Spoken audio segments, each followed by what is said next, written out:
Let's move on. Let's move on to something brighter and sunnier. Let's go to Serge with the weather. Good morning. Good morning, Danielle. Happy birthday. And you are right. 26 is a special age. I hope you enjoy it. I expect you to accomplish a whole lot this year.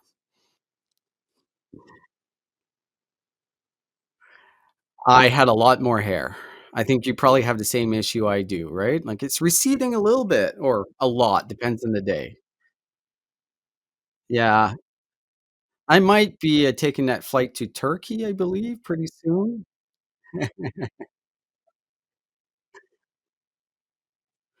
Perfect. Well, let's get to the weather because there are storm clouds incoming for your company brand if you keep ghosting candidates. Let's think about it. Most people's first impression of your brand is when they apply for a job. And guess what? They usually hear nothing back. So the fact is, a negative candidate experience equates to negative sentiment towards your consumer or corporate brand. Here's a couple of facts. So, career sites are the number two most visited page on your corporate website. Most jobs get thousands, if not hundreds of thousands of views and hundreds, if not thousands of applies. These are all potential candidates. So, plenty of research shows that the only thing candidates are asking for is, can you respond? Please just let me know. Let me know if I'm good or not. And in reality, this is pretty easy to do. Most ATS, straight out of the box, have a way to automate this. So there is really no excuse why we're ghosting candidates. We got to think about the bigger picture. We got to think about our consumer and corporate brands. So when we think about our corporate brand, let's think about the candidate experience. It's one of the things that we always forget about. We think about employment brand, but we don't think about the candidate experience itself. So let's leave our candidates with a warm feeling, warm, sunny feeling, and let's get back to them. So back to you, host. Wow.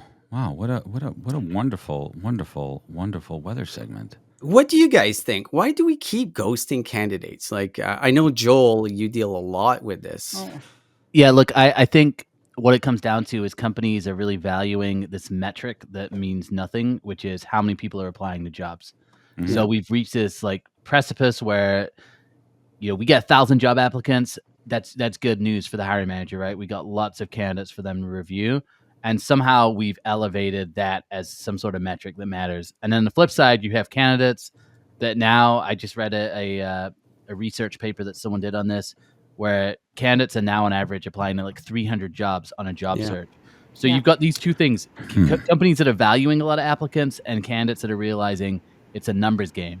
And with just that many applicants and that many open recs, you're creating a problem of how do you get back to everybody in a timely manner, right? Yep. And then to your point, Serge, if you haven't set up your process right, if you don't know how your ATS works, if you haven't actually sat down and looked at what does an actual candidate experience look like, which I don't think many companies actually Apply do. to your own jobs. Apply to your own jobs. Exactly. Your CEO applies to the job and they don't hear back for 2, 3, 4 weeks. That's going to be a problem, right? And then I think the last thing is a lot of companies, they just don't see the ROI in candidate experience because they're not viewing each candidate like a customer. Exactly. And that should be the key. Look at each candidate as a future customer, someone that you could work with in the future. It's going to change your behavior, but I just don't think that's how companies view it. So I'm gonna throw a curveball in here, and it goes the other way too. Yeah. Candidates are ghosting jobs. Candidates are ghosting interviews, and that's unacceptable because what it comes down to is respecting people's time on both sides of the equation. Let's be real about this. My client got ghosted last week. Candidate just no-showed, didn't follow up on the email. What was the role like in the level of the role? It was a lower level role. It wasn't entry. It was lower to mid level role. And this candidate no-showed for the interview, no-showed on my email, no-showed on my text, no-showed on my phone call, no reply at all. And that is like just literally just say, I'm sorry I missed a call. Something came up.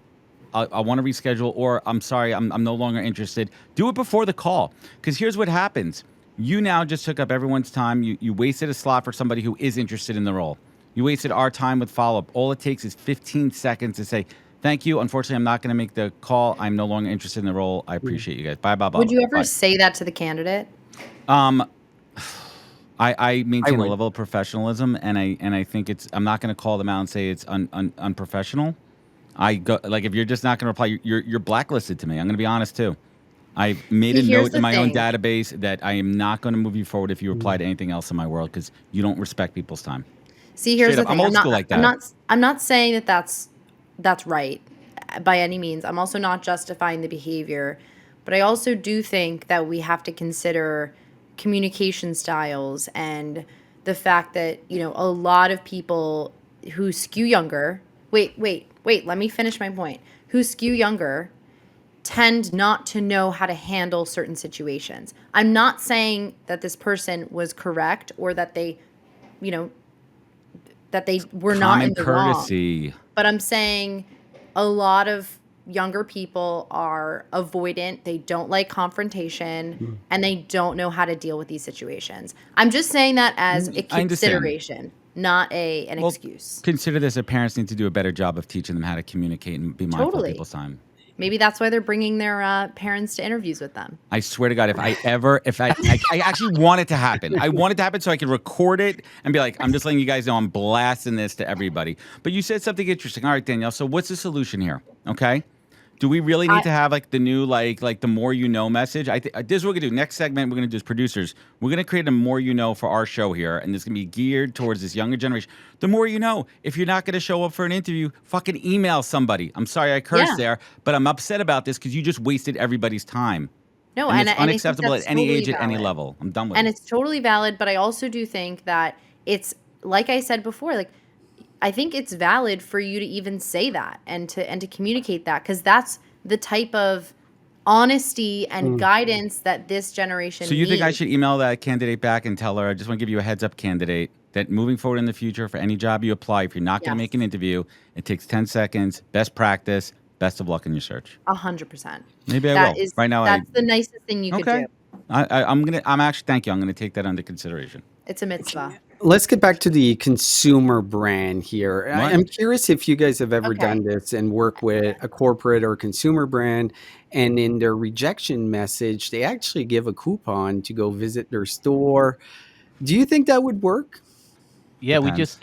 I just had a session on TA week. Shout out to TA week that's Wah, wah, happening this wah. week, and one of the panelists said that their company actually for in their rejection email they will give like a toolbox that will Yeah. help with like resumes, Mhm. will Yeah. give kind of tips, and That's nice. I think delivering value as much as you can is a great way to reject people. But at the end of the day, rejection is hard, and Yeah. so you have to always keep in mind, rejection is hard. And I think to Danielle's point, like I've noticed people hate confrontation, people hate to let people Exactly. down, people hate to have that conversation when they're like, oh, Yeah. I'm super excited about this position, or we're super excited about you as a candidate, and then the next call, hey, really sorry, we need to let you down.